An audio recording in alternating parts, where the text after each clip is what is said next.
So now we're on to Module 7.3, which is Fundraising Strategy. So now we have our cash flow. We've got our justifiable ask. Now, who is it that are the right investors for us to be able to go and approach? So the goal of this portion of the module then is to develop a strategy to obtain the investment amount as determined by your justifiable ask. And what's crucial here is the right funding source. Your funders become your partners, and they're long-term partners. So alignment with them is really, really critical. It's as important as valuation or the type of capital or any of the other components of it. So what you need is to be able to kind of walk in their shoes, to understand their motivation. And is their expectation consistent with yours? And are the expected returns clearly articulated? The worst thing that can happen to you in a funding is that you get into a relationship and then your investors make a determination that they have a different set of goals that you do, having to do with either impact or business outcomes, and you spend more energy than you'll want to managing them as opposed to managing your business. So who should you consider approaching? There are thousands of impact investors, and we have several lists for you to be able to have access to.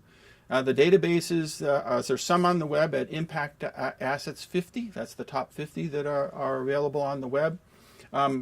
The Unreasonable Institute has a list, and GSBI has compiled a list that is available to you in the resource library on GroupSite.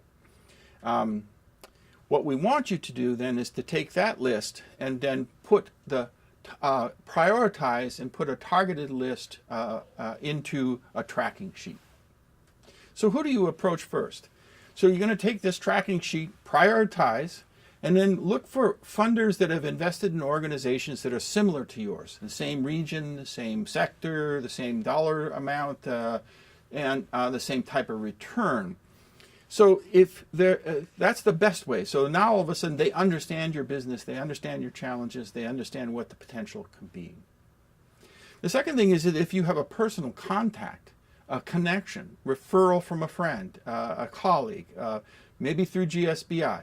So any way that you can get introduced in a way through a referral that that funder has already established trust with is important.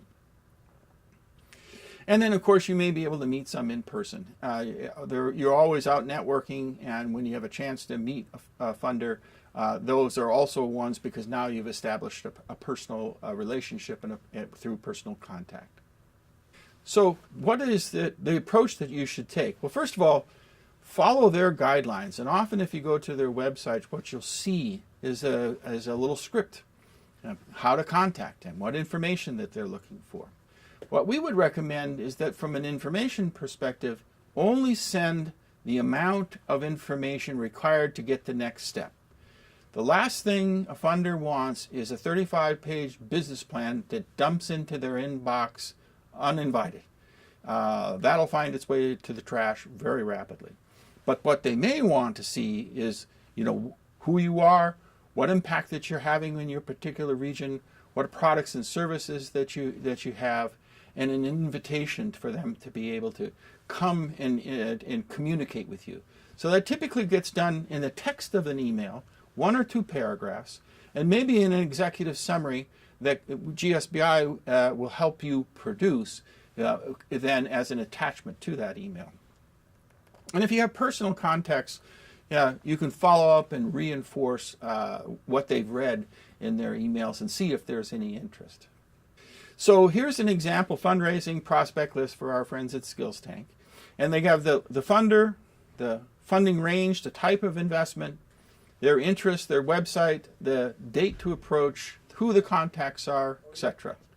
So in this case, there are several different fictitious funders here who are a potential in their region, and they show the amount that they have typically invested, the type of investments they have, in this case grants, what their funding interests are, job creation, and so on. So what we're suggesting is through the lists that are available on the websites and through GSBI, you get a prioritized list of prospects that you can contact. So final thoughts. Investors, impact investors are busy. And by structuring your communication with them in a way that makes sense to them, you'll find a higher degree of reception. So they want to know the amount, they want to know the type of capital, they want to know how the funds are going to be used and what the return is going to be.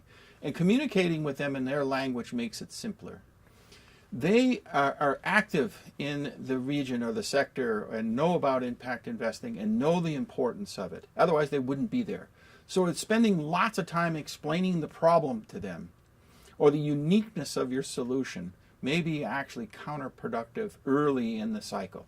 Make sure early in the cycle what you're really talking about is the impact that you're going to have and then the type of funding that it's going to require for you to get there in the terms that we've described through the justifiable ask. Good luck to you.